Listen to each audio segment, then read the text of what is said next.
Кінцева станція «Майбутнє». Тебе ще немає, а я вже кохаю.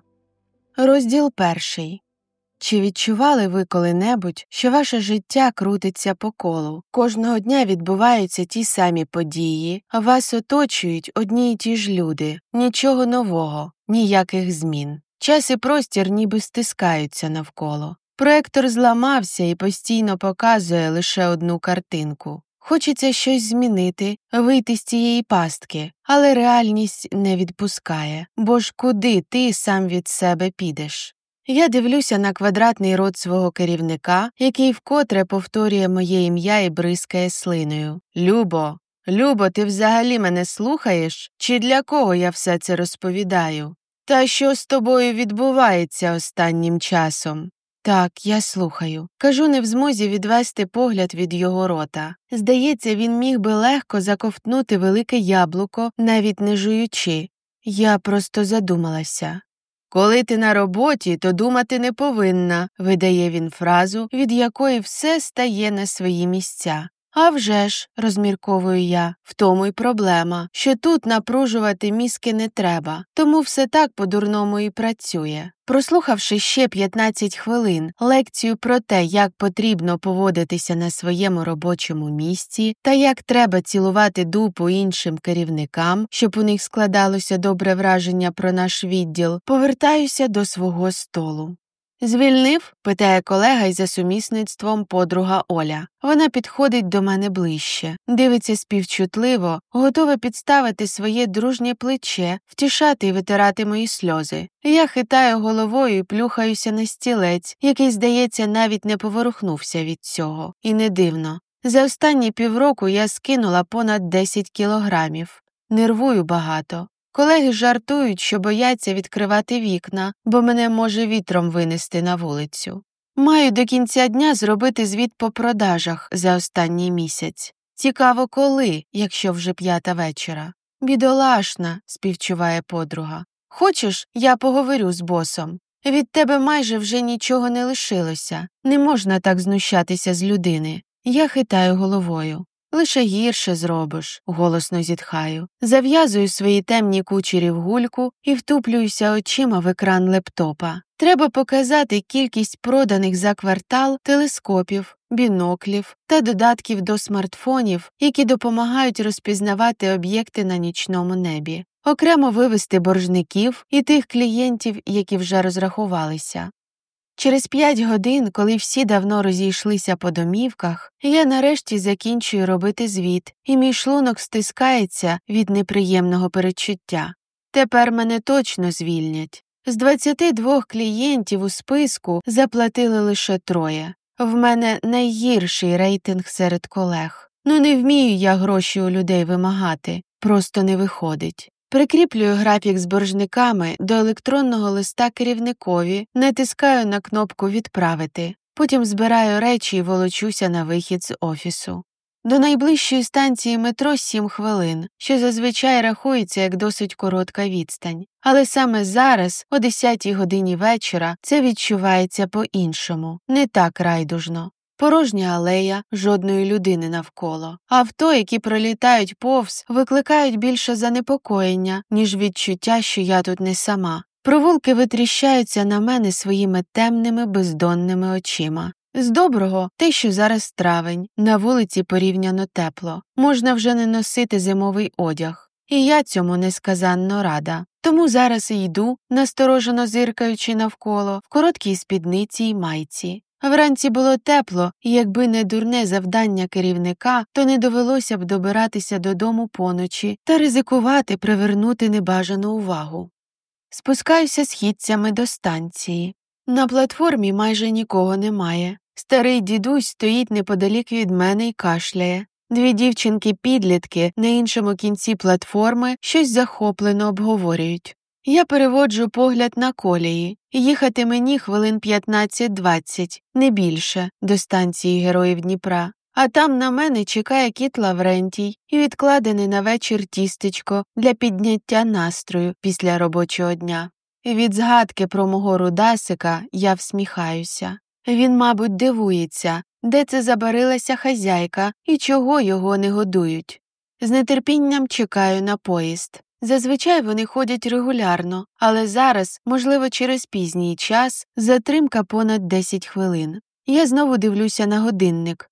Вже 15. Стурбовано кручуся на місці. Поглядаю на старого, але йому байдуже. Дідусь водить пальцем по екрану смартфона, вочевидь щось читає. Дівчата продовжують весело щебетати. Здається, непокоюся лише я.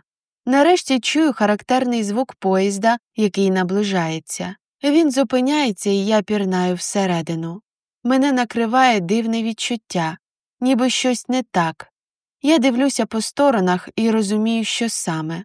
Вагон порожній. Повертаюся до дверей, які зачиняються, і помічаю, що дідусь і бровою не повів. Взагалі ніяк не відреагував на прибуття поїзда. Він продовжує водити пальцем по екрану телефона і ворушити губами. Дивно, думаю я. Наступний може і не приїхати. Чому він його пропускає? Я востаннє глянула на дідуся і на дівчат. Вони продовжують ігнорувати мене і поїзд, який рушає. Знизую плечима і сідаю. Спираюся боком до поручня. Хочеться спати і їсти, а ще щоб хтось погладив по голівці та розповів казочку на ніч. Ну і від великої шоколадки я б також не відмовилася. Тривожне відчуття не покидає мене. Дивлюся на годинник і розумію, що поїзд наближається до зупинки Оболонь і має потроху гальмувати. Проте цього не відбувається. На повній швидкості він пролітає повз станцію. Я перелякано кліпаю очима, вскакую на ноги. Але що я можу зробити? Що тут в біса коїться? Я поняття не маю.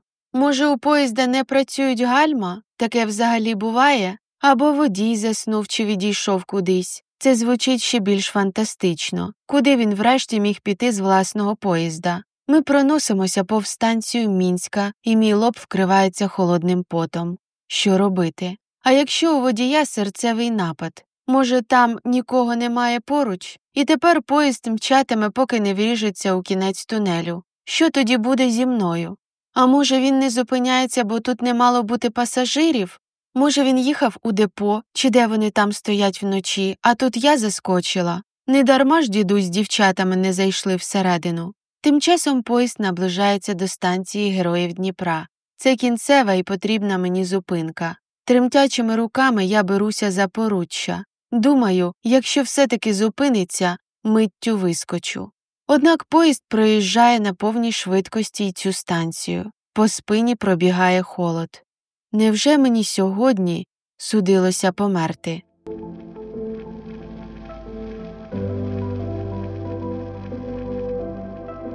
Повна аудіокнига українською на каналі Аудіокниги українською повністю Романи Рада Лія. Розділ 2.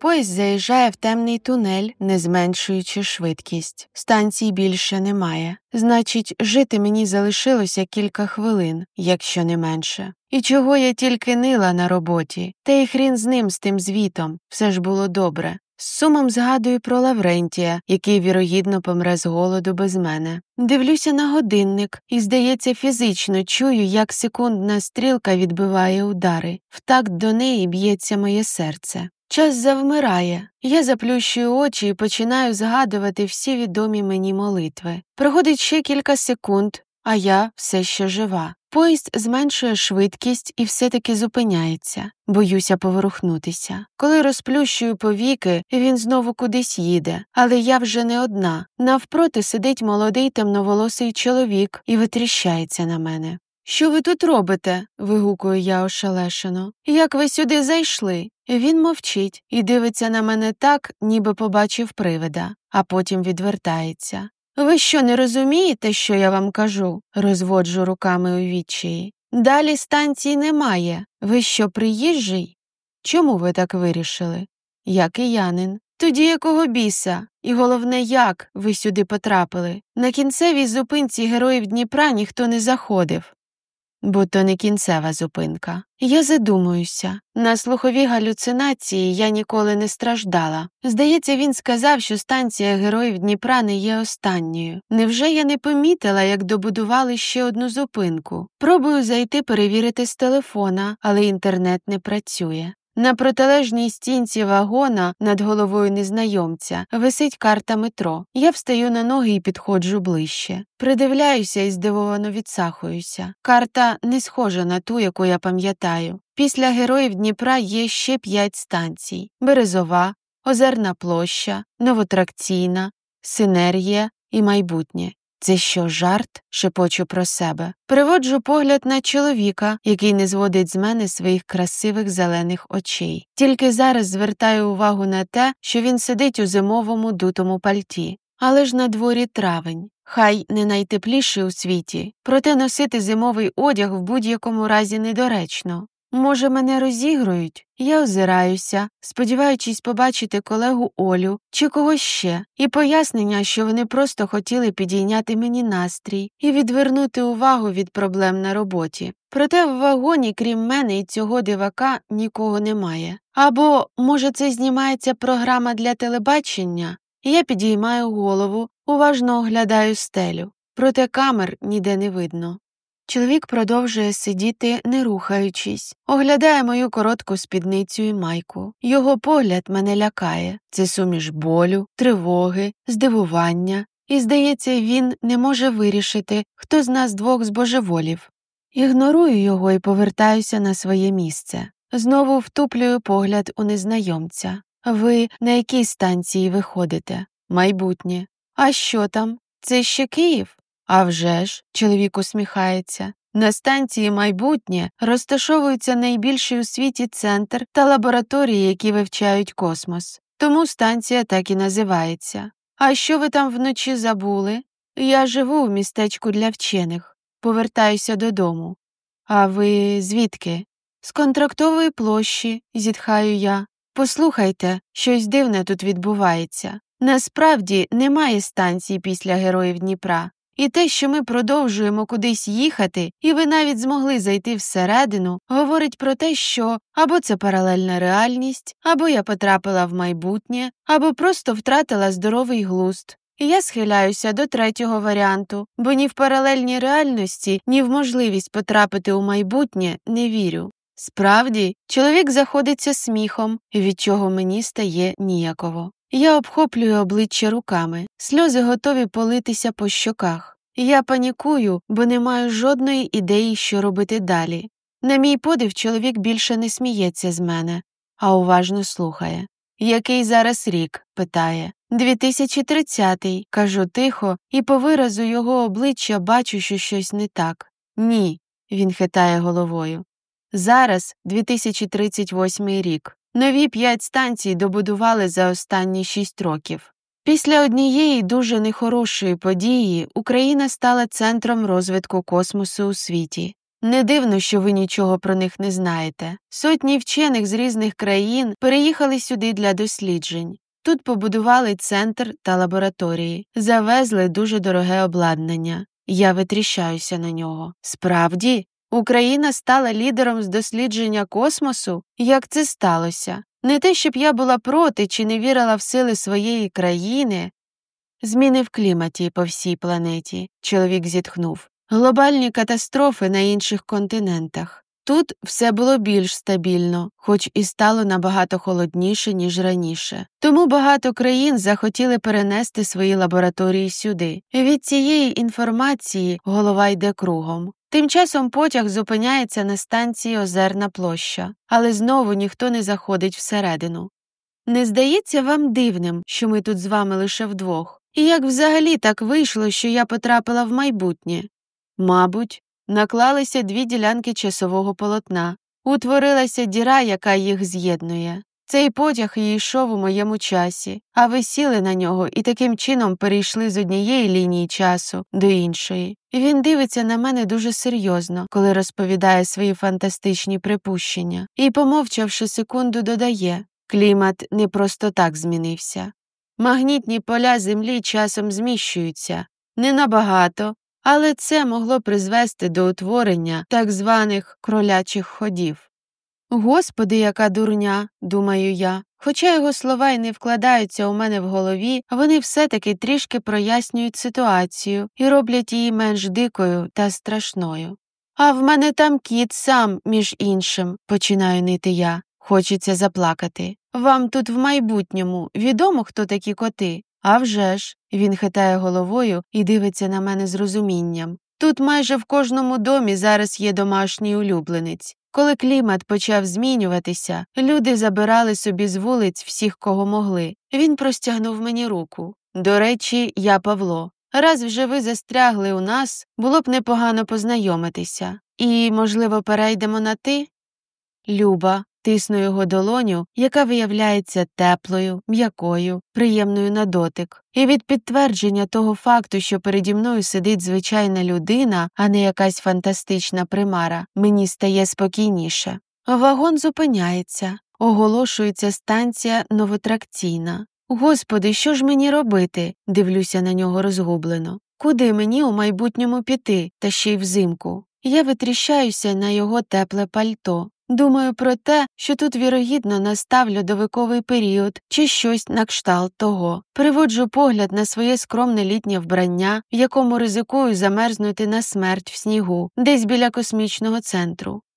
Якщо не боїшся, можеш залишитися у мене. Дивно, але мені здається, що він дивиться на мене з надією, і від цього стає страшно. Проте варіантів в мене не те, що небагато, їх взагалі немає. Як повернутися у свій час, я не знаю, тому погоджуюся.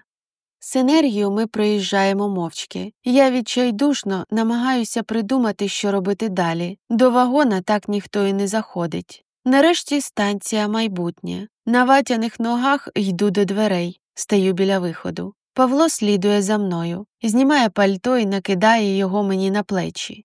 «Не треба, а як же ти? Тут до машини недалеко». Я киваю і просовую руки в рукава, застібаю пальто. Якщо чесно, я вже замерзла, а ми ще навіть не вийшли з метро. Коли підіймаємося нагору, перше, що відчуваю, це сильний мороз, який пронизує до кісток, навіть не дивлячись на тепле пальто Павла. Далі помічаю величезну будівлю через дорогу, поверхів 100, не менше, а може й більше. Не можу зрозуміти, скільки їх там, бо останні ховаються у темряві ночі. «Ого!» – шепочу я й хапаю чоловіка за руку. «Мерщій біжімо до твоєї машини, бо замерзнеш і перетворишся на сніжного короля». Я сміюся над своїм жартом і зиркаю на нього. «Ти ж зрозумів? Чи у вас тут такого більше немає? Казок ви дітям не читаєте?»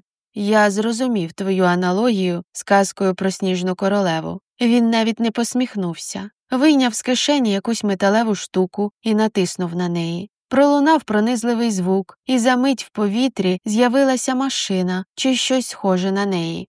Воно повисіло кілька секунд над нами і опустилося на землю поруч. «Літаюче авто?» – дивуюся. «Ну, це не має бути для тебе чимось дуже дивним». Вже у 2020-х існували перші прототипи в США, а за ці роки прогрес пішов далі. Двері автівки підійнялися вгору. Він показав мені жестом сідати. Сам, зсутулившись від холоду і потираючи руки та хекаючи на них, швидко заліз на місце водія. «Пристебнися». Я розгублено дивлюся на нього, бо взагалі не розумію, де ремінь безпеки. Павло нахиляється і щось натискає. Тремтячими пальцями ненароком торкається моєї руки та, побачивши мій переляканий погляд, швидко відсовується і береться за кермо. Тим часом навколо моєї талії обвівається і міцно притискає мене до сидіння пасок. «А тепер я покажу тобі місто майбутнього. На станції майбутнє». Він посміхається, і ми підіймаємося в повітря.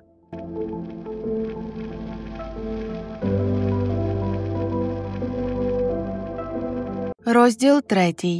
Я з жахом дивлюся вниз собі під ноги. Скляна підлога автівки відкриває чудові краєвиди міста, яке лежить внизу. Відчуваю захоплення і водночас паніку. «Ти не впадеш, не бійся», – усміхається Павло, прослідковуючи мій погляд. «Навіть якби підлога проломилася, що фізично неможливо, бо надто ти вже маленька. Через пасок спрацює захисна капсула, яка виштовхнеться разом з тобою з машини і пригальмує падіння». Я киваю, намагаючись вгамувати пришвидшене серцебиття. Відчуваю, як кров пульсує у скронях. Мені перехоплює подих від побаченого. Щипаю себе за руку, щоб впевнитися, що не сплю. Тисячі, а може й мільйони вогників світяться різними кольорами внизу. Засніжені вулиці освітлюють жовті ліхтарі, які літають. Скляні будівлі створюють плавні відсвіти навколо, неначе під водою. На краю містечка науковців розташовано безліч тарілок, схожих на супутникові, але в сотні разів більші. Вони посилають і ловлять сигнали з космосу, відповідає Павло з усмішкою, побачивши мій зацікавлений погляд. Деякі з них вимірюють показники на Землі, щоб ми розуміли, чи змінюється і далі клімат. І як? Змінюється? На жаль, так. Посмішка сповзає з його обличчя. Він повертає кермо, і за мить ми приземляємося на даху однієї з багатоповерхівок. Як тільки Павло вимкнув двигун, земля під нами починає опускатися. За хвилину ми опиняємося в темному тунелі, по периметру якого вмикається світло. «Готова?» – підморгує мені Павло. Ми вийшли, а машина разом з ділянкою під нею підійнялася знов наверх, залишивши по собі широкий бетонний стовп. «Так в нас все тут працює», – пояснює чоловік, проводячи мене далі з тунелю до своєї оселі. Я його слухаю і озираюся по сторонах. Мінімалістичний стиль, сіро-блакитні стіни, картини з зображенням космосу. Коли ти паркуєшся, тим часом продовжує він, система це фіксує і доставляє тебе разом з машиною безпосередньо до місця проживання. Щось схоже на ліфт для людей, тільки це для автівок. Ми заходимо до великої кімнати, і я відразу плюхаюся на диван, навпроти якого розміщені панорамні вікна до підлоги і телескоп. Споглядаю нічне місто. Багато людей тут живе. Встаю з дивана і підходжу до вікна. Дивлюся на нічне небо через оптичну трубу. Потім помічаю, що компанія виготовлення на корпусі вказана та сама, що й на телескопах, які продає організація, де я працюю. Підіймаю голову і ловлю на собі зацікавлений погляд Павла. 3 мільйони. Як у Києві, дивуюся і повертаюся до дивану. Знову дивлюся у вікно. Ніколи не подобалося жити в мегаполісі, але такі от краєвиди частково компенсують дискомфорт. У Києві зараз проживає понад 10 мільйонів, і кожного дня ця цифра зростає. Він стає навпроти мене, частково закриваючи вид з вікна. І всі 3 мільйони науковці? Переважно. А ще їхні сім'ї й обслуговуючий персонал. А де твоя сім'я? Розумію, що моє питання не тактовне, але мене розбирає цікавість. Моя дівчина загинула в Італії під час виверження вулкана. Він невідривно дивиться мені в очі, коли все це почалося. Я співчуваю, мені стає ніяково. Він киває, продовжуючи дивитися на мене, ніби ми граємо в гру, хто перший відведе погляд, чи хто перший кліпне. «Хочеш кави?» «Не відмовлюся», – кажу я, бо все одно спати в одній квартирі з цим дивним типом не збираюся. Він відходить у кінець кімнати, вмикає кавомашину. «Коли це сталося?» – питаю раптом. «Що сталося? Коли загинула твоя дівчина?» 5 років тому. Його голос звучить глухо. «Ти її дуже любив?» «Більше всіх на землі. Взагалі в мене крім неї нікого в цьому світі й не було. Вона моя друга половинка, споріднена душа. Я мугикаю. До мого носа дістає аромат свіжозвареної кави.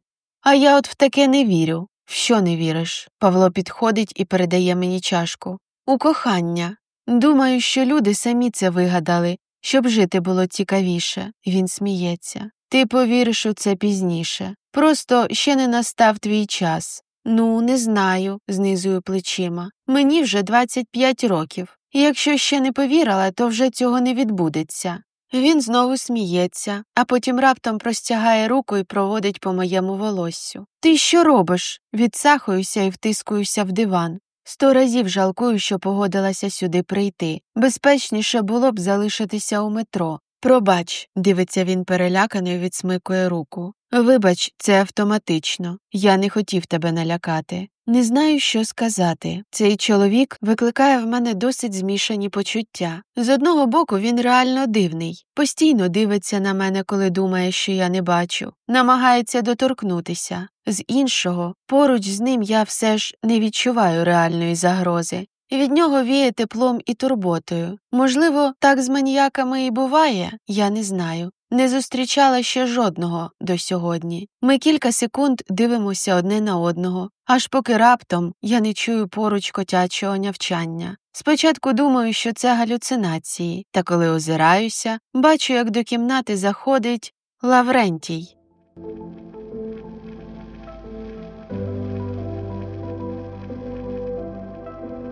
Розділ 4. «Лаврик», – шепочу ошелешено і вскакую на ноги. «Як ти тут опинився?» Мій руденький натомість притискає вуха до голови і дивиться на мене, неначе привида побачив. А потім з голосним нявчанням проноситься через кімнату і заскакує мені на руки. Тулиться своїм маленьким тільцем до моїх грудей. Я беру його голівку, щоб погладити, і бачу сльози в нього на очах. Моє серце крається. Нічого не розумію. Підіймаю погляд на Павла. Що мій кіт робить тут у майбутньому? Ми що, знайомі? Він не відповідає. Ми з тобою знайомі? Повторюю ще раз. Павло киває. Допиває каву одним ковтком і йде мити посуд. Я ж не... шепочу, осікаюся. То це я та дівчина, яка загинула під час виверження вулкана? Він не відповідає знову. Якщо чесно, ця його манера розмовляти, а точніше мовчати і ігнорувати мої питання, бісить. Господи, стаю поруч з ним, то це ти влаштував, щоб я потрапила в майбутнє, і ми зустрілися? А вже ж ні, каже. Якби люди володіли такими технологіями, то ми б повернулися в минуле і зробили б все, щоб цієї кліматичної катастрофи не сталося. То те, що саме я потрапила в майбутнє тоді, коли ти їхав у метро, це просто збіг? І як мені повернутися назад? Я хочу додому. Я не знаю. Павло вимикає воду і роздратовано дивиться на мене. Ти думаєш, мені це все легко? Я 5 років намагався тебе забути, змиритися з тим, що більше ніколи не побачу. І от коли нарешті зміг прокинутися вранці без бажання негайно померти, з'являєшся ти.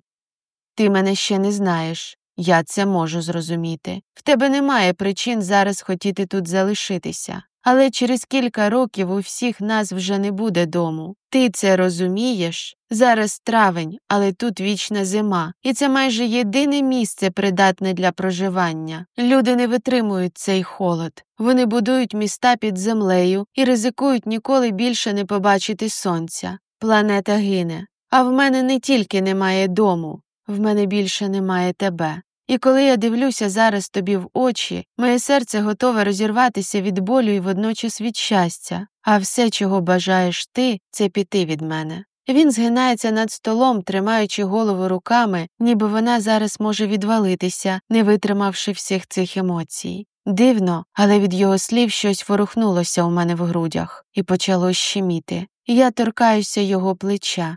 Він не реагує. «Пробач», – шепочу. «Пробач, що пішла від тебе і залишила тут самого». Своїми словами я потрапила в болючу рану. Його плечі починають труситися, він беззвучно плаче. «Я тебе любила?» «Так». «І то сильно». Його відповідь така щира і звучить трохи по-дитячому. Я усміхаюся. «Як ми з тобою познайомилися і коли?» «Я тобі зараз розкажу». Павло показує рукою на диван «Сідай». Сам йде до кавомашини і робить нам по ще одній чашці кави. Дістає з холодильника тістечка. Судячи з їхнього вигляду, шоколадні. Шоколад я люблю. Все у світі змінюється, навіть клімат. Усе, крім шоколаду. Він вічний. Павло ставить каву і гостинці на тацю і несе на диван. Сідає навпроти.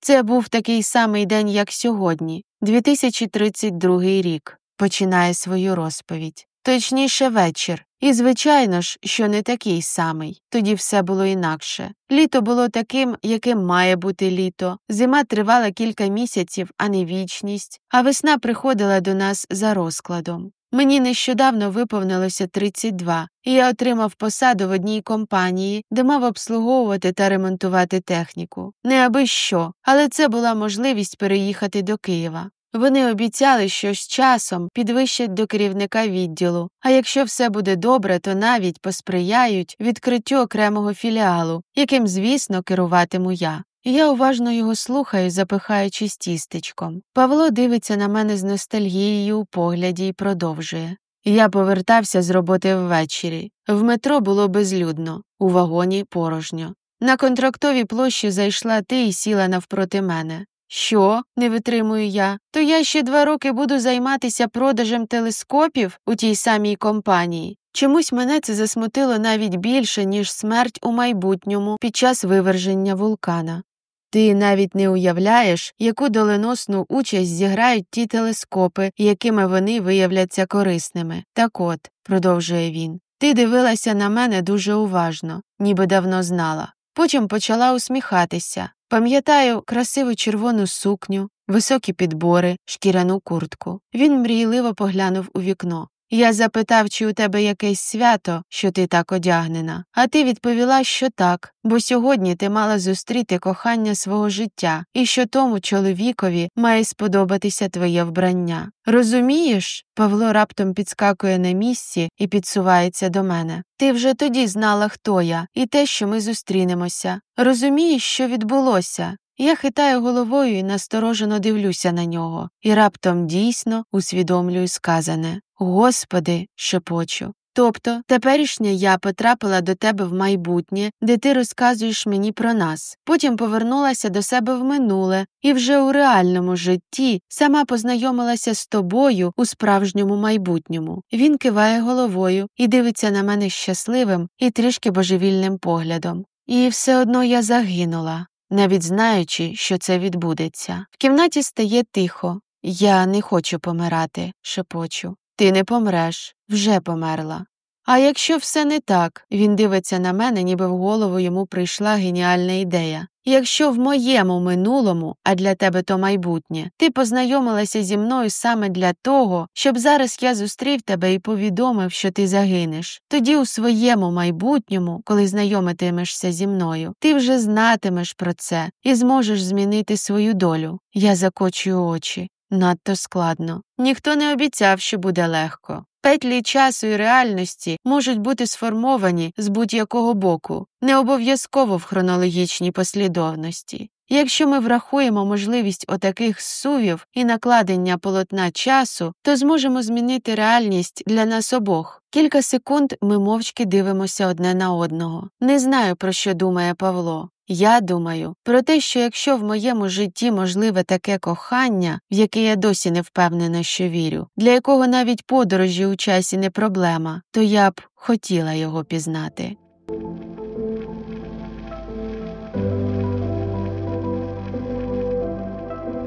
Любовні романи українською мовою на каналі Аудіокниги українською Книги Рада Лія.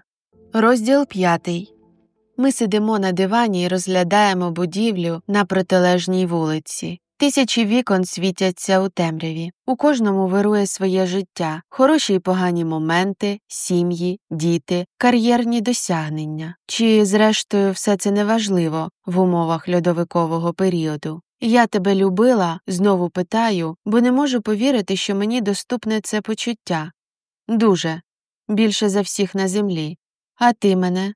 Також більше за всіх. Так не буває, усміхаюся. Що поробиш, якщо ми скажено кохали одне одного? І я з тобою була щасливою, найщасливішою. І як проявлялося моє щастя? Ти перевезла до мене Лаврика. Я вибухаю сміхом. Ну тоді так, це показник. Розвертаюся на дивані і лягаю набік. Підкладаю під голову подушку і продовжую дивитися у вікно. Досить хороша квартира. Ти багатий? Загинуло кілька мільярдів людей. Квартир повно, було б кому жити. До того ж, я лагоджу техніку. Тут у центрі це надважлива професія. Звичайно, космічне приладдя не те саме, що телескопи чи плазми, з якими я працював раніше, але я навчився. Бути корисним чудово. Зітхаю, бо згадую, як почуваюся на своїй роботі, абсолютно зайвою і непотрібною, людиною, яка ні на що не здатна. Розкажи мені про нас, прошу. Я хочу почути щось хороше, світле про своє життя. Ну, ми любили з тобою обійматися і лежати перед телевізором. Мріяли побудувати свій дім. А ще ти смішно хрюкаєш, коли смієшся. Всі люблять обійматися. А мій сміх ти чув сьогодні, зауважую. Ти розкажи щось особисте, тільки наше. Ти хотіла врятувати світ. Ну, коли це все почалося? Справді? Компанія, в якій ти працювала, не бажала давати в борг іншим підприємствам обладнання, і ти на свій ризик дозволяла відвантажувати його клієнтам, бо телескопи та різне космічне обладнання могло допомогти у дослідженнях і врятувати комусь життя. Звісно, тебе за це звільнили. Ну, звісно, гірко посміхаюся. І ще ти допомагала розселяти біженців, які приїздили з постраждалих куточків світу. Справді, дивуюся і простягаю ноги, кладу їх на коліна Павлу. Я таке робила? І ще багато іншого. Ти волонтеркою поїхала до Італії, щоб допомагати евакуювати людей. Його голос здригнувся. І загинула, закінчую за нього. Ти мені звідти телефонувала. Сказала, що любиш, і шкодуєш, що не можеш востаннє обійняти мене. Якийсь час він мовчить, підіймаю голову. Наші погляди стикаються. Я перевертаюся, беру свою подушку і лягаю головою йому на коліна. Він торкається рукою мого волосся. Лаврик скрутився поруч і тулиться до мене. «А як ти жив після мене?» «Жив?» – перепитує він з гіркотою в голосі. «Хіба виживав? Кілька днів пиячив. Потім почав допомагати людям, як робила це ти, так поступово налагодив своє існування. Тебе є дівчина? Постійної немає. А не постійна. Останні кілька місяців зрідка приходить одна. Не розумію чому, але я ревную. Я зовсім не знаю цього чоловіка, але мені неприємно, що в нього хтось є. Навіть, якщо це несерйозно. Зрештою, він – моє майбутнє велике кохання. Хоч для нього все навпаки, я вже в минулому. Ти з нею щасливий? А вже ж ні. Я можу бути щасливим лише з тобою. Від його слів мені стає легше. Водночас відчуваю втому. Надто багато емоцій та подій. Закриваю очі і швидко засинаю. Вранці прокидаюся від того, що працює кавомашина. Хвилину згадую, де я, і підскакую на дивані. Перелякано озираюся. Спиною до мене на кухні стоїть Павло і, судячи з запаху, смажить млинці. «Доброго ранку! Кава готова. Прокидайся, красуне», – говорить, не повертаючись. «Сніданок буде за 15 хвилин. Ванна кімната по коридору і наліво», – він показує рукою. «Доброго ранку». Я стаю босими ногами на підлогу, потягуюся. Дивлюся здивовано на кучугури снігу за вікном. Потім на свій одяг. Згадую, що тут зима. «Чистий рушник візьми у шафі поруч з ванною», – додає Павло. Він нарешті повертається і дивиться на мене. Мені не подобається, коли мене бачать до того, як я приведу себе до ладу і розчешуся, хоч і розумію, що він мене вже бачив всякою. Поспішаю до ванної кімнати. Все майже так само, як в моєму часі. Супертехнології сюди ще не дійшли, хоча, можливо, вони тут просто не потрібні. Люди в майбутньому нарешті навчилися не розпорошувати свій потенціал і покращувати лише те, що справді цього потребує. Приймаю душ. Коли закінчую, дивлюся на себе у дзеркало. Звідти на мене зиркає бліда й худенька дівчинка з великими блакитними очима. Озираюся. Косметичних засобів майже немає. І відкриваю дверцята шафи за дзеркалом. Полиці порожні, окрім однієї, на якій лежить гребінець для волосся. Мене знову накривають ревнощі. Пригладжую волосся руками, змоченими у воді. Коли нарешті з'являюся на кухні, там вже накрито до сніданку. Ароматна кава, млинці, мед. В кількох будинках відвели спеціальні поверхи для бджіл, тому мед в нас є. В деяких містечках навіть варення можна знайти. Ми, буває, обмінюємо мед на нього або на інші смаколики. Дякую. Поливаю млинці медом. У ванні є гребінець, каже він, дивлячись на моє волосся. То ще твій лишився. А я думала, відчуваю, як кров приливає мені до щік. Що це від інших жінок? Не хвилюйся. Крім тебе, тут ще жодна нічого не залишала. Зітхаю з полегшенням. Коли відкушую шматочок млинця, розумію, що справді голодна. Це дуже смачно. Так, я знаю. Тобі завжди подобалося, як я готую. Я ділюся з Лавриком, який вже сидить біля стола і чекає на гостинець. Відразу згадую того іншого Лаврика, який лишився в моєму часі сам. І зараз сидить голодний і, можливо, переляканий, бо не розуміє, куди я поділася і чому не повернулася до нього. Дивлюся на Павла. Мені дуже не хочеться казати це вголос, але я мушу. Мені треба назад. Я бачу, як сіпнулася його рука, як він тремтячими пальцями тримає чашку з кавою, намагаючись вдати, що все гаразд. Я не хочу робити йому боляче. Послухай, якщо я не повернуся, то ніколи не познайомлюся з тобою в метро, і нас тоді взагалі не буде. Я розумію. Якщо ж зроблю це, то загину, кажу майже пошепки, від чого його рука знову сіпається. Але є третій варіант. Я можу повернутися у свій час і змінити наше майбутнє, оминути те, що з нами сталося, якщо ти мені детально все розповіси, і тоді ми будемо з тобою разом, як і планували. Ви будете разом, не ми, каже він тихо. Що ти маєш на увазі?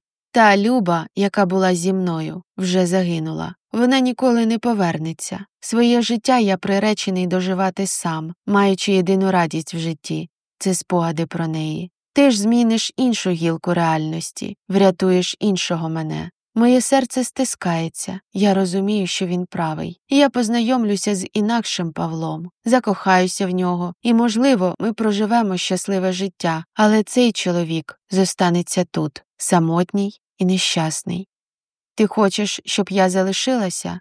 Ні в якому разі, каже він і встає. Кидає серветку на стіл і підходить до вікна. Якийсь час мовчить, вдивляючись удалечінь. Якщо ти не підеш, то й я навіть шансу не матиме зустрітися з тобою. Це ще гірше, ніж втратити. Ти обов'язково маєш повернутися, вижити і бути щасливою. Я дивлюся на нього, і на очі мені навертаються сльози. Я раптом починаю вірити в кохання.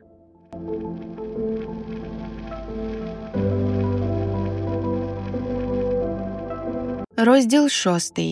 Після сніданку Павло пропонує показати мені місто вдень. Я радо погоджуюся. Не кожного дня з'являється така можливість. Ми сідаємо в авто і за мить опиняємося на стоянці на даху будівлі. Павло заводить двигун, і ми злітаємо. Нічого, крім снігу і висоток, не видно, кажу розчаровано через кілька хвилин. Це і є місто майбутнє?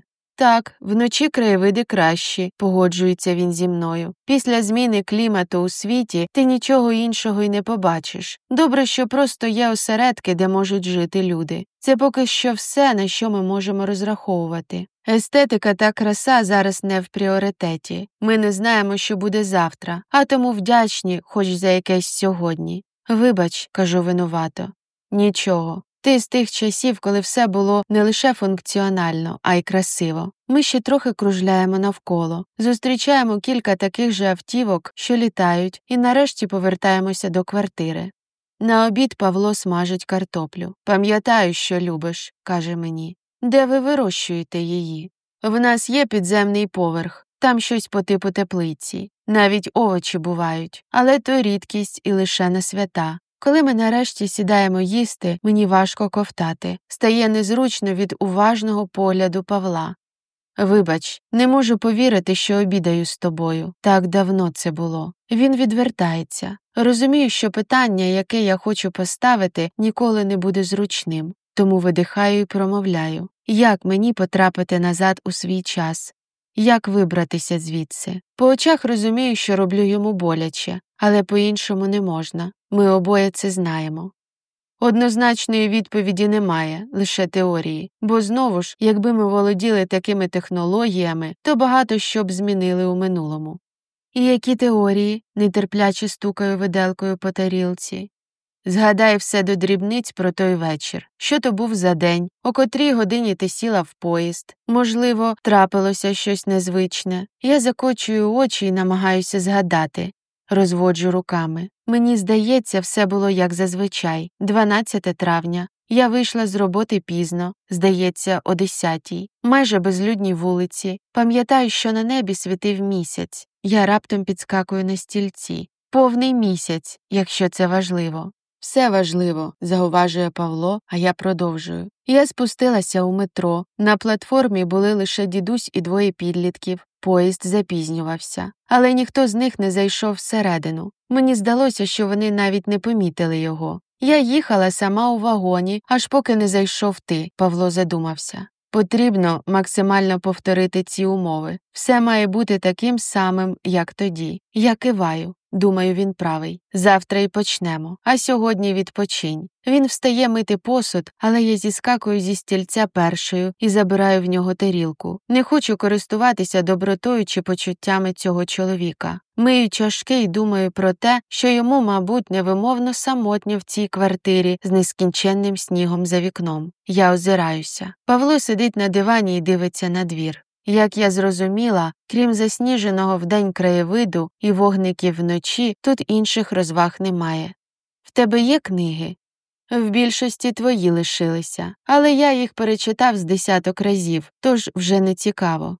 Покажеш? Ми заходимо до кімнати, яка розташована біля виходу з квартири. Досить велика, простора, згодилася б на спальню чи на… Ми планували дітей, каже він тихо. Після весілля тут мала бути дитяча, але оскільки їх в нас вже не буде, я зробив з неї бібліотеку. Він вказує на безліч шаф і стелажів. Проходжу вглиб кімнати. Беру у руки то одну, то іншу книгу. Пилу немає. Дуже чисто. «Маленький принц», посміхаюся, гладячи пальцем блакитну палітурку. «Твоя улюблена книга», зауважує Павло. Я дивлюся на нього і думаю про те, що раніше в мене ніколи не було нормальних стосунків. Жоден чоловік не цікавився, яка в мене улюблена книга, не готував мені, не гладив по волоссю, поки я засинала. І навряд чи хтось відведе окрему кімнату для моїх книг. Чому, як тільки я знайшла ідеального чоловіка, виявляється, що він з іншого часу, і я мушу покинути його? Павло вивчає вираз мого обличчя і, здається, здогадується, про що я думаю. Киває, відводить погляд і виходить з кімнати. Я йду за ним. А от чого в нас дуже багато, так це морозива. Він підходить до холодильника і дістає кілька. Одне простягає мені. Правда, це консерванти. Справжнього молока тепер у світі не існує, як і корів. Однак на смак ти цього не зрозумієш. Я обережно пробую. Справді смачно. Вдячно усміхаюся чоловікові. Хочеш, подивимося телевізор? Серйозно? Навіть у постапокаліпсис у вас тут є телебачення? Людям треба якось відволікатися. Це не щось нове. Там просто крутять ті самі фільми і серіали, що були зняті десятки років тому. Але я й за це вдячний. І що подивимося? Сідаю на диван і запихаю до рота останній шматочок морозива. «Дружину мандрівника в часі» – це твій улюблений фільм. Справді? Я дивуюся, бо жодного разу ще його не дивилася. «Не пожалкуєш», – запевняє Павло і йде за ще одним морозивом. Там прямо наче про нас. Мугикаю, але не заперечую, йому видніше. Через 2 години я сиджу заплакана, з опухлим обличчям. «Чого ти плачеш?» – питає Павло, витираючи мої сльози. «Бо все на світі має закінчуватися добре. Давай, може, я залишуся з тобою?» «Ні». Він цілує мене у кінчик носа. Помічаю, що і його очі стали підозріливо блискучими. «Все буде добре, але тільки в тому випадку, якщо ти повернешся у свій час». Я притуляюся до нього і раптом усвідомлюю, що це останній день, коли ми от так сидимо разом. Я не можу сказати, що прямо кохаю його. Та й хто закохується за добу? Але я точно щось відчуваю. Щемке, тепле, болюче. Вирішую не сумувати, а максимально запам'ятати цей вечір. Ми вмикаємо серіали, починаємо з друзів, яким вже хто з нас кілька років. Бо навіть у моєму часі цей безсмертний серіал вважався вже старим. Але нам в черговий раз весело й смішно, настрій трішки покращується. Близько 12-ї Павло встає. Вже пора. Завтра для нас обох важкий день. Він притуляє губи до мого лоба, а я викручуюся і цілую його в губи. Від несподіванки Павло завмирає, а потім відповідає мені взаємністю. Наступної миті відсторонюється. Так не можна. Твої перші поцілунки мають бути з ним, не зі мною. Я не хочу відбирати у молодшої версії мене те кохання. Ти його любитимеш, не мене. Він збирається йти, але я хапаю його за руку. «Залишся зі мною», благально дивлюся. «Нічого такого, просто полежимо, обійнявшись, і я так засну. Потім можеш піти». На мій подив він погоджується. Я посуваюся ближче до краю, а Павло лягає під стінкою, обіймає мене ззаду. Не знати, чого я плачу. Завтра вирішальний день. Якщо я повернуся додому, буде добре мені, молодшому Павлу. А як же цей Павло? Як буде жити цей чоловік, який зараз мене обіймає? З такими думками я засинаю. Молюся, щоб наступного дня прийшло рішення, від якого буде добре усім нам.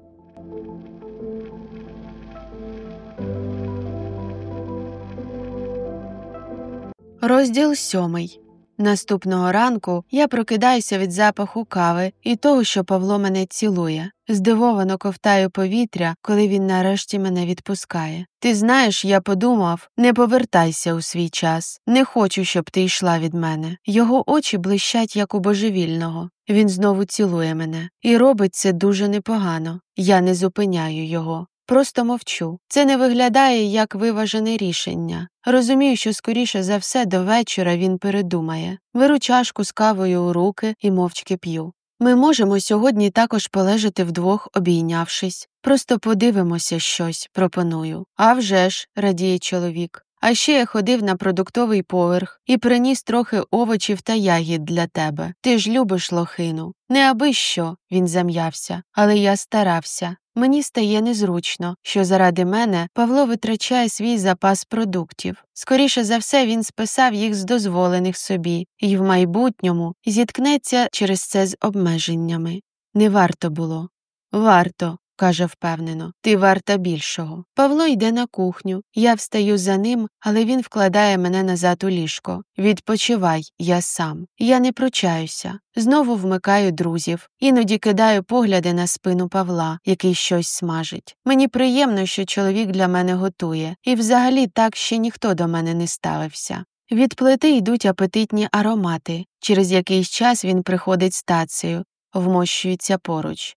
Що там? Павло простягає мені виделку. Скуштуй. Я пробую і завмираю. Це дуже смачно. Щось схоже на рагу, але інгредієнтів більше.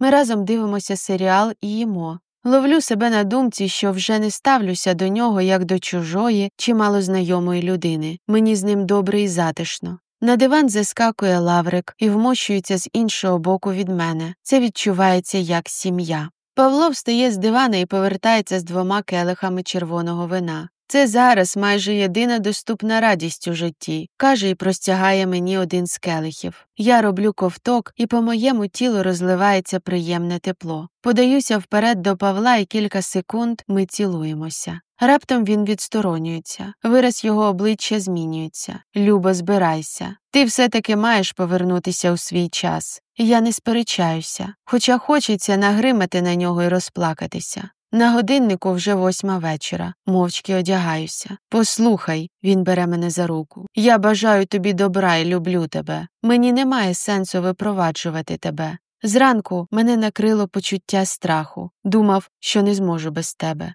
А тепер все інакше? Ні, не інакше. Просто є закони в цьому світі, яким треба слідувати. Я знаю, що він правий, але це бісить. Павло обіймає мене і міцно притискає до себе. Ти найкраще, що було в моєму житті, шепоче на вухо. Я витираю вологі щоки. Ненавиджу прощатися, ненавиджу розчаровуватися. А я розчарована тим, що він вибрав якісь там закони світу, а не мене. Через годину сліз, втішань і алкоголю ми нарешті вилітаємо з будівлі. Коли паркуємося біля контрактової площі, я розтібаю пальто, щоб віддати йому, але він мені не дає. Залиш на пам'ять. Я знаю, що це погана ідея. Всі речі колишніх я пороздавала чи викинула на смітник. І не тому, що так хотіла їм помститися. Я просто знаю, що як хочеш забути людину, найгірше, що можна зробити, це зберігати пам'ять про неї. Та пальто все ж лишаю. Ми разом спускаємося в метро. Дивлюся на годинник. 10:01. Чекаємо. Секунди тягнуться дуже довго. Я не кажу вже за хвилини. Тепер 10:15. Я чую, як наближається поїзд. Озираюся. Як і минулого разу, на платформі майже нікого немає. Коли поїзд зупиняється, заходжу в порожній вагон. Повертаюся і дивлюся у вікно на Павла. Його сумне обличчя поступово щезає. Поїзд розганяється і зникає разом зі мною в темному тунелі. Сподіваюся, що він виведе мене куди треба і поверне додому. Сідаю на сидіння, рахую станції. Нарешті героїв Дніпра. Мої пальці рук спітніли, не дивлячись на те, що в вагоні зовсім не спекотно. Я б навіть сказала, що навпаки. Зараз має все вирішитися. Заплющую очі. Рахую секунди. Коли двері зачиняються, підіймаю повіки. Однак вагон все ще порожній. На протилежній стінці висить карта метро. Вона все ще має додаткових 5 станцій. Березова, Озерна площа, Новотракційна, Синергія і станція Майбутнє. Мене роздирають суперечливі почуття. З одного боку я розчарована, бо хочу додому до свого Лаврика, який вже кілька днів не їв. Водночас відчуваю полегшення від того, що мені не треба кидати Павла, бо раптом розумію, наскільки встигла прив'язатися до нього. Я вже знаю, що експеримент не спрацював, і з цим треба щось робити, але не сьогодні. Рахую зупинки, поки нарешті не оголошують станцію Майбутнє. Коли двері вагона відчиняються, я натикаюся на погляд Павла, який вже чекає на мене.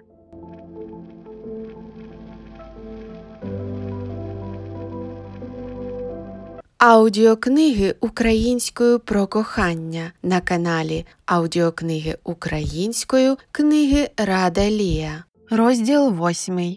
12 червня. Ти готова? Павло стискає мою долоню і цілує в лоб.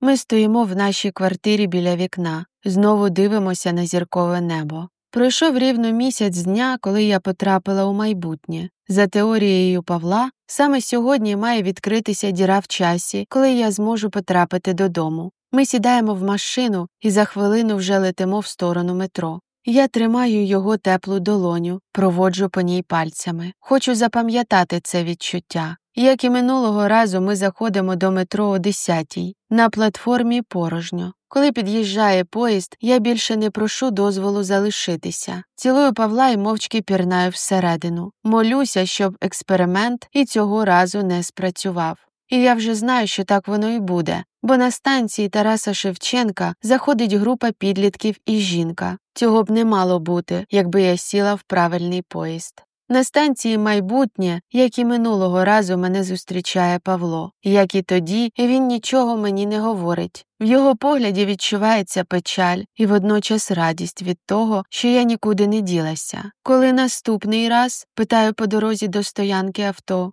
Через рік.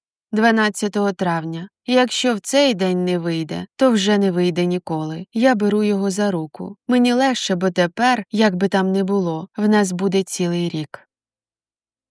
Пройшов рік. Я стою біля вікна і притуляюся лобом до холодного скла. На дворі вже стемніло. Нам скоро пора виходити. Мене розриває зсередини. Я ненавиджу цей вічний незмінний сніг, мінусову температуру, відсутність зелених дерев, трави, співу пташок і смачних пахучих овочів і фруктів. Сумую за весною, літом, осінню, за різнокольорними пахучими квітами, за свіжим повітрям після дощу і за можливістю носити короткі спідниці. Ненавиджу зиму. Хочу додому. Туди, де затишно, тепло, де живуть знайомі мені люди. Подружка Оля. Я навіть на керівника більше не жалітимуся, зітхаю. Водночас люблю кожну сніжинку, бо тут живе він. Дивлюся, як Павло збирається. Він не виказує емоцій, але я знаю, що йому боляче. Цього разу ми не обговорювали того, що буде, коли я піду, або чи можу я залишитися. Це не має сенсу. Я не належу цьому місцю. Я думаю запропонувати йому піти зі мною, але на це він також не погодиться. Він тут потрібен. Павло ремонтує техніку, всіляке космічне приладдя і допомагає тим людям, які вижили, працювати над порятунком всього людства. Коли підходимо до дверей, мені не сила стримати сльози. Вони течуть струмочками по моїх щоках, застилають очі. Він обіймає мене, притискає до себе, мовчить, цілує в маківку. Все так само мовчки. Не плач. Через 2 роки ми знову зустрінемося у твоєму часі і матимемо можливість прожити таке життя, яке хочемо, не розлучаючись. Але ти тут залишишся сам, схлипую. Серце розривається від думки, що моя кохана людина страждатиме. Пообіцяй, що знайдеш собі когось, кажу раптом, що полюбиш іншу, заведеш сім'ю. Пообіцяй! Мій голос зривається на істерику, бо я знаю, що це неможливо. Знаю, що він любитиме лише мене і житиме спогадами. Любо, він шепоче мені на вухо. Якщо ти підеш сьогодні, моя теперішня реальність буде виключенням, а не правилом. Я матиму шанс прожити з тобою щасливо все життя. Якщо ж залишишся, у нас буде два варіанти. Той, де ми зустрілися, але ти загинула через рік після нашого знайомства, і де ми взагалі ніколи не познайомилися. Ти мусиш піти. Заради нас обох. Я розумію, що він правий. Подумки кляну цей світ, свою долю і фізику. Витираю сльози. Дай мені щось на пам'ять, прошу жалібно. Він киває і виходить з кімнати. Замить повертається з фотографією у руках. Простягає мені. Я беру її тремтячими руками. Це наше селфі, яке він зробив кілька місяців тому. Я в капелюсі, і він з носом клоуна. Тримаємо 2 келихи вина. Павло обіймає мене за плечі. Ми посміхаємося, а за вікном іде сніг. Якщо я в минулому не повірю тобі, покажеш мені це фото. Я зрозумію, що справді тебе люблю. Щось стискається у мене в грудях. Важко дихати. Ще більше хочеться плакати від того, що він приніс не спільне фото з тією мною, яка загинула, а спогад саме про нас, про ту мене, яка є зараз. Ховаю фото у внутрішню кишеню куртки. Тримаючись за руки, ми сідаємо в машину і летимо до Контрактової площі. Чи ховали ви коли-небудь людину, яку любили, заживо? Я відчуваю, що роблю це прямо зараз. Цього разу він не спускається за мною до метро, стоїть біля дверей. Спиною я відчуваю його погляд. Підходжу до сходів і востаннє озираюся. Він притулився лобом до скла, як я вранці. Його погляд схожий на те, як дивиться вовк чи будь-який інший дикий звір, приречений на смерть у лісі. Він знає про невідворотність того, що буде, і просто приймає це. Мою грудну клітку пробиває наскрізь 1000 голок. Біль розливається по всьому тілу. Ніяк не показуючи того, що відчуваю, я відвертаюся і йду на платформу. Чекаю на свій поїзд. Людей немає, нікого крім мене, і від чого стає трохи моторошно. В умовах постапокаліпсису розвелося багато мародерів і людей, здатних на вбивства. Сподіваюся, що мене це обійде сьогодні. Знаю, що тепер усе вийде. Не знаю чому, просто передчуття. Поїзд запізнюється, як і тоді, рік тому. Нарешті чую характерний скрегіт і гудіння. За хвилину переді мною відкриваються двері пустого вагона. На ватяних ногах заходжу всередину, сідаю на сидіння. Двері зачиняються і поїзд рушає. Я швидко роздягаюся. В мене вдома 12 травня. Знімаю дуту куртку, чоботи, зимові штани. Натомість дістаю свою коротку спідницю і майку, одягаю босоніжки. Зимові речі запихаю в пакет. Кладу руки собі на коліна і чекаю. Нарешті оголошують станцію Героїв Дніпра. Моє серце стукає так, що зараз вискочить з грудей. Я встаю на ноги і раптом бачу карту метро навпроти мене. Героїв Дніпра – це кінцева станція. В очах темніє. Кінцева. Здається, я вдома. Мене накриває ейфорія і відчуття, що я випила мінімум пляшку вина. Хапаю пакет і вискакую з вагона. Біжу наверх. Біля виходу на підлозі сидить чоловік. Не знаю чому, але він привертає мою увагу. Мабуть, тому, що має вигляд, наче поховав когось, щось втратив, ніби життя більше не має сенсу. На ньому брудне тоненьке пальто, рвані рукавиці. Його худе обличчя осунулося. Я ставлю пакет біля нього. На мені була куртка Павла, йому має підійти. Хочеться плакати. Цей чоловік змусив мене знову згадати про свій біль. Я виходжу з метро і йду швидким кроком до своєї орендованої квартири. Сподіваюся, що туди не заселили інших людей, що я ще займаю хоч якесь місце у своїй реальності. Швидко забігаю у під'їзд. Підіймаюся на 6-й поверх. Тремтячими руками виймаю ключі з сумки. Господи, молюся про себе, хоч би я вчасно. Відчиняю двері, у квартирі темно, вмикаю світло. Все так, як і було, коли я тут жила. Тихо роззуваюся і проходжу до кімнати. На дивані сидить Лаврик. Він ліниво потягується, зіскакує на підлогу і біжить до мене. Треться об мої ноги. Так ти живий і здоровий. Значить, я повернулася у свій час, або десь до нього близько. Я підходжу до стола і вмикаю лептоп. Заходжу в інтернет. Все вірно. Сьогодні 12 травня 2030 року. Я потрапила рівно в той день, коли це сталося, рік тому.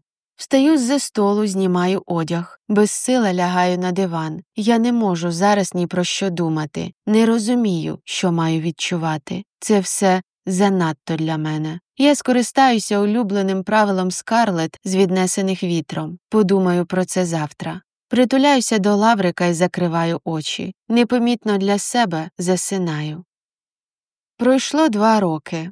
Цієї ночі я спала усього 2 години. Думала про те, що буде, якщо сьогодні не зустріну тебе. Що, як я, минулою своєю подорожжю у часі, щось там змінила, і тепер ти не зайдеш до метро тоді, коли там буду я. Як я житиму, якщо ніколи тебе більше не побачу? З цими думками я заснула о 4 ранку, і от вже знову на ногах. Мені тривожно. Встаю з дивану і мчу до ванни, приймаю душ. Одягаюся і йду ставити чайник. Я знаю, що маю зустріти тебе ввечері. Не впевнена, що в мене вистачить терпіння дожити до того часу. Одягаюся так, як ти розповідав. Червона сукня, яку я спеціально купила минулого тижня, високі підбори, шкіряна куртка. Швидко п'ю каву і біжу на роботу, взявши з собою фото, яке ти мені дав. Весь день не знаходжу собі місця від тривоги. Я досі працюю в цій компанії. Пам'ятаю, що ти сказав, що так я допомагатиму людям, що всі ці телескопи, біноклі, а в майбутньому космічне обладнання будуть дуже важливими.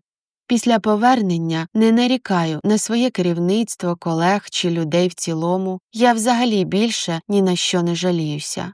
Виходжу з роботи о 8, вдихаю свіже травневе повітря. Як це чудово, що на землі ще досі є весна. Намагаюся не думати про те, що дуже скоро цього вже ніколи не буде. Чим ближче підходжу до метро, тим страшніше мені стає. Починаю сповільнювати крок, відтягую момент. Заходжу всередину разом з ще кількома людьми. Спускаюся на платформу. Все ще не розумію, що мені робити. Дожидатися тебе тут чи зайти всередину вагона? І якщо так, то якого? В якому саме поїзді я маю чекати на тебе? Розумію, що це так не працює, та все ж пропускаю кілька поїздів. На годиннику вже 9. Не думаю, що є сенс стояти тут далі. Заходжу до вагона. На мій подив він пустий. Жодної людини всередині. Я розчарована. Опускаюся на сидіння з краю біля поруччя. Раптом біля мене ще хтось сідає. Повертаю голову і бачу тебе. Ти зайшов слідом за мною. В руках у тебе маленький принц. Ти кладеш сумку з речами поруч, намагаєшся читати книгу, яка тобі явно не подобається.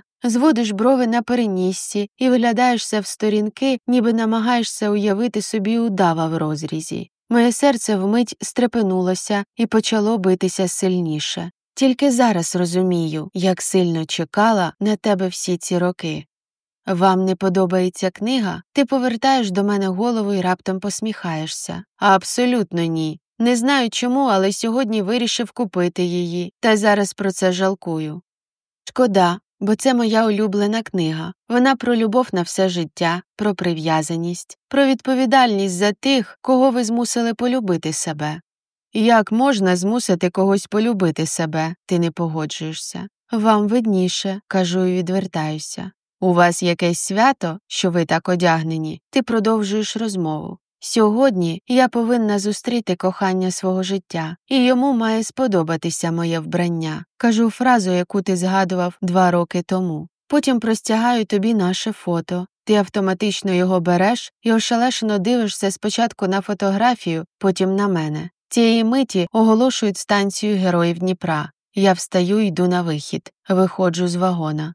«Почекайте», – чую позаду себе твій голос. «Дівчино, звідки у вас ця фотографія? Я вас не знаю і нічого не розумію». Ти хапаєш мене за плече і розвертаєш до себе. Дивишся на мене своїми бездонними зеленими очима. Як же мені їх не вистачало, як же я їх люблю.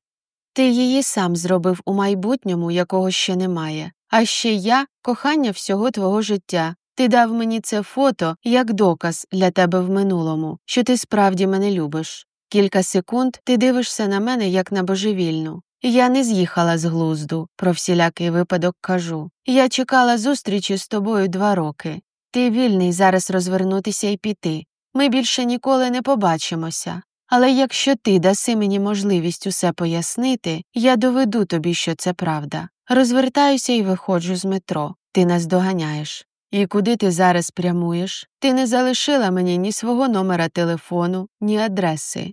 Он там мій будинок, показую на багатоповерхівку неподалік. Зайдеш на каву? Ми стоїмо і дивимося одне на одного. Я знаю, що на нас чекає велике кохання. Знаю, що ми змінимо долю і будемо разом завжди. Ти відчуваєш це також. Бачу по твоїх очах. А ще на людство чекає біда, з якою ми, люди, маємо впоратися разом, допомагаючи і підтримуючи одне одного. Я все це знаю. Але наразі можу думати лише про тебе і про мій ще один і останній шанс. І я використаю його.